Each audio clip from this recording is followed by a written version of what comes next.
बाळमामा, पाठीमागच्या व्हिडिओमध्ये मी आपणा सर्वांना उपासासंदर्भात सांगितलेलं आहे. पुन्हा एकदा ते मी रिपीट करतोय. 9 तारखेला 9 मार्च 2026 रोजी उपासाला प्रारंभ होणार आहे. त्या दिवशीचा उपास जो आहे तो सकाळी धरायचा आणि संध्याकाळी सोडायचा आहे. 10 तारखेपासूनचा जो उपवास आहे त्याला खडतर उपास म्हणतात. ते उपास 15 तारखेपर्यंत चालतील आणि 16 तारखेला सकाळी सोडायचे आहे. या उपासाच्या दरम्यान आपण दूध, खारीक, चहा, फळे ह्या गोष्टी खाऊ शकता. शक्यतो शिजवलेले अन्न खाऊ नये. जे आदमापुराच्या ट्रस्ट आपले जे नियम आहेत ते मी तुम्हाला सांगत आहे.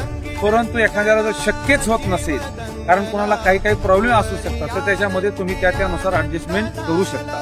दुसरा एक प्रश्न येतो बऱ्याच जणांचा की चप्पल घालायची की नाही, हे करायचं की नाही, ते करायचं की नाही. हा जो तो त्याचा प्रश्न आहे.